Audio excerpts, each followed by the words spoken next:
بہت پرانے وقتوں کی بات ہے کہ ایک خوبصورت پہاڑی گاؤں کے کنارے پر ایک قدیم اور پراسرار کنواں تھا۔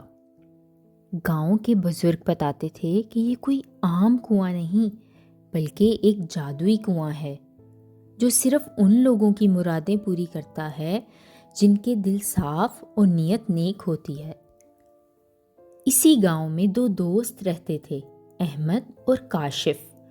احمد ایک محنتی اور رحم دل نوجوان تھا، جبکہ کاشف تھوڑا لالچی اور خود غرض تھا۔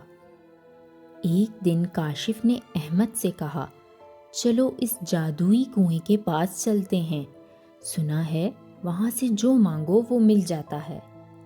میں تو بہت سارا سونا مانگوں گا تاکہ امیر ہو جاؤں۔ احمد مسکرایا اور بولا، ٹھیک ہے، لیکن میں نے سنا ہے کہ وہ کنواں انسان کی نیت اور اس کے عمل کو دیکھتا ہے۔ جب وہ دونوں کنویں کے پاس پہنچے تو وہاں کا منظر بہت پرکشش تھا۔ کنویں کے گرد رنگ برنگے پھول کھلے تھے اور پانی چاندی کی طرح چمک رہا تھا۔ کاشف نے فوراً کنویں میں جھانکا اور لالچ میں پڑ گیا۔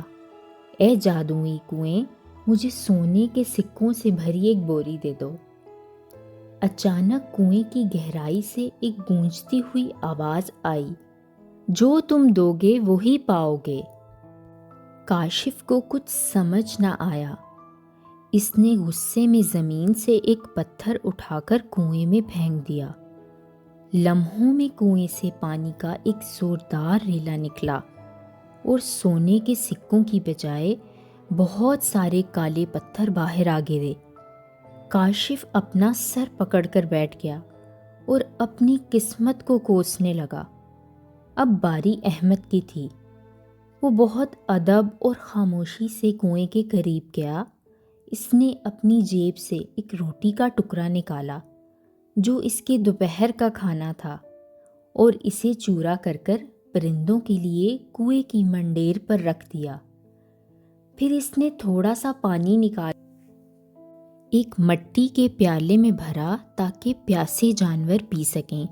اس نے دل میں دعا کی، اے میرے اللہ، میرے گاؤں میں ہریالی ہو جائے، خشک سالی ختم ہو جائے اور کوئی بھوکا نہ رہے۔ کنویں سے پھر وہی آواز آئی، جو تم دو گے وہی پاؤ گے۔ اچانک کنویں سے ٹھنڈی اور معطر ہوا کا ایک جھونکا نکلا۔ دیکھتے ہی دیکھتے احمد کی جھولی قیمتی موتیوں سے بھر گئی، لیکن اصل معجزہ ابھی باقی تھا۔ پورے گاؤں کی پیاسی اور بنجر زمین پر زندگی کی لہر دوڑ گئی۔ جہاں دھول اٹھتی تھی وہاں سے ننھی سبز کونپلیں پھوٹنے لگیں۔ پوری زمین مخملی گھاس سے ڈھک گئی۔ سوکھے ہوئے درختوں پر ہرے پتے اور رنگین پھول نمودار ہو گئے۔ گاؤں کی خشک نہر میں میٹھا پانی گنگناتا ہوا بہنے لگا۔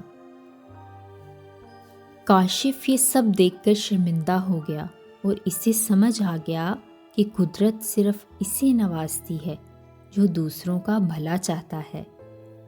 احمد کی بے لوث دعا نے نہ صرف اسے مالا مال کر دیا بلکہ گاؤں کی تقدیر بھی بدل دی۔